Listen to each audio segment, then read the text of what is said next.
अनिता. अनिताच किचनमध्ये आपलं स्वागत आहे. आज आपण बनवणार आहोत नाश्त्यासाठी लागणारा झटपट आणि पटकन बनणारा असा उपम्याची रेसिपी. त्यासाठी मी कढई तापवून घेतली आहे. त्यात मी आता 1 चमचा तेल घालणार आहे.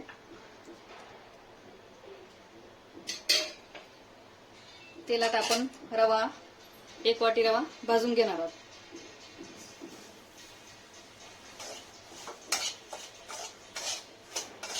हलवत राहायचंय, जळून नाही द्यायचा रवा. त्याला खरपूस भाजून घ्यायचा आहे. मीडियम गॅसवरती भाजायचा आहे. गॅस खूप फास्ट नाही ठेवायचा आहे.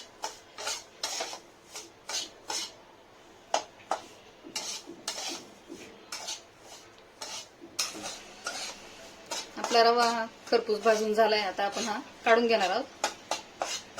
काढून घ्यायचं त्याला वाटीमध्ये.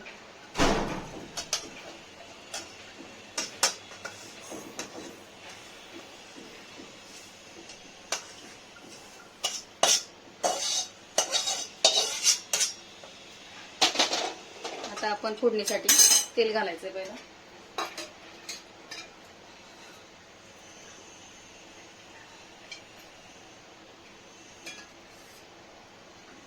दोन चमचे तेल घातलंय मी.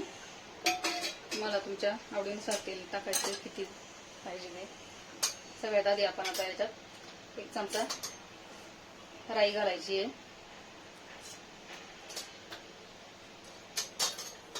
1 चमचा जिरं घालायचे.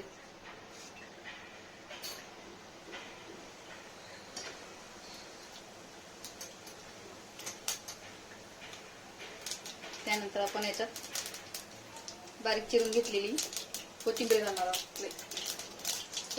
मिरची घालणार आहोत.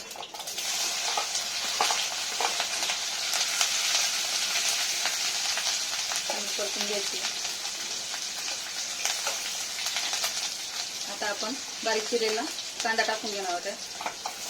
कांदा चांगला परतून घेणार आहोत आपण.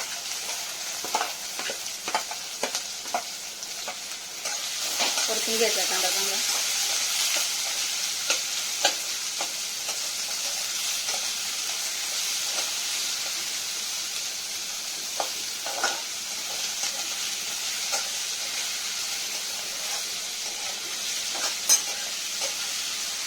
कांदा थोडा ब्राऊन झाला की मग आपण पुढचं वस्तू त्यात ऍड करणार आहोत.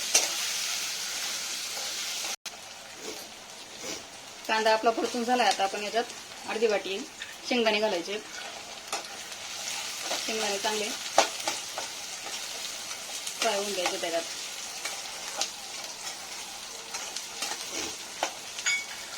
त्याच्यातच आपण आता कढीपत्ता घालणार आहोत.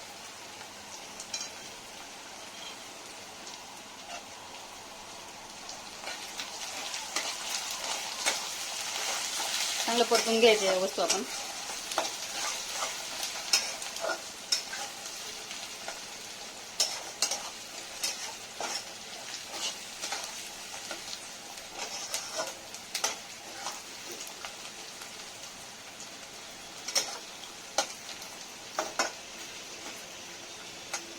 याच्यातले शेंगदाणे शिजवून द्यायचे चांगले, कच्चे नाही राहून द्यायचे.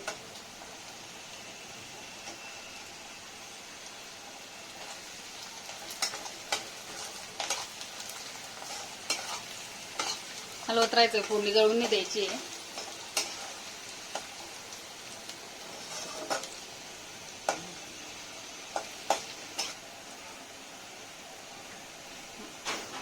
आता हे चांगलं आपलं परतून झालं. याच्यात मी टोमॅटो ऍड करणार आहे. मिक्स करायचं आहे.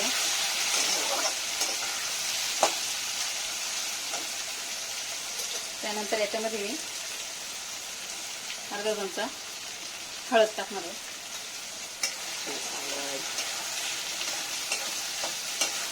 चांगले मिक्स करून घ्यायच्या या गोष्टी आणि चांगल्या परतून घ्यायच्या.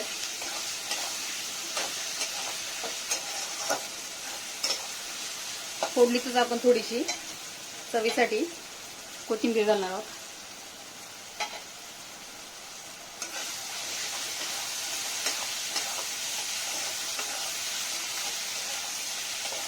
चांगली परतवून घ्यायची आपण ही फोडणी. आता हे सगळे जिन्नस आपल्या चांगल्या परतवून झाल्यात. याच्यात आपण आता 1 मोठा ग्लास पाणी टाकणार आहोत.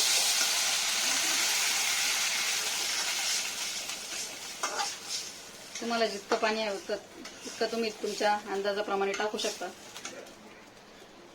यातच मी आता मीठ घालणार आहे चवीनुसार. आता याला आपण चांगली उकळी आणून घ्यायची आहे. उकळी आणून घेऊया आपण आपल्याला. उकळी आली आहे चांगली आता याला. आता याच्यात आपण भाजलेला रवा ऍड करणार आहोत. हळूहळू मिक्स करत राहायचं आहे.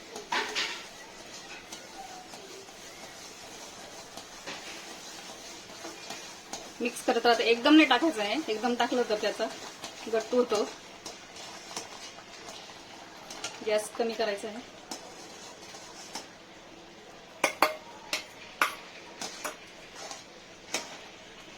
चांगलं मिक्स करून घ्यायचं आहे.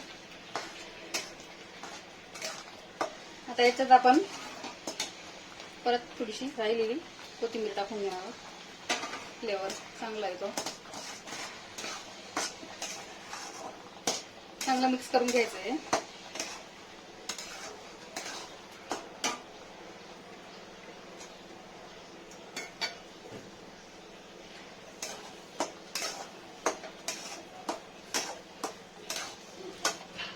आता आपला रवा शिजण्यासाठी थोडा 1 मिनिट आपण याला वाफ देऊन घ्यायची आहे. 1 मिनिट आपण झाकण ठेवून वाफ देऊन घेऊ. आता आपण 1 मिनिट वाफ देऊन घेतली आहे.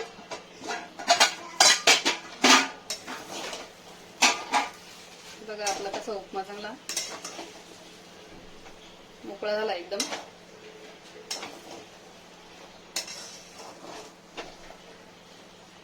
आता आपण याची प्लेट करून घेऊया.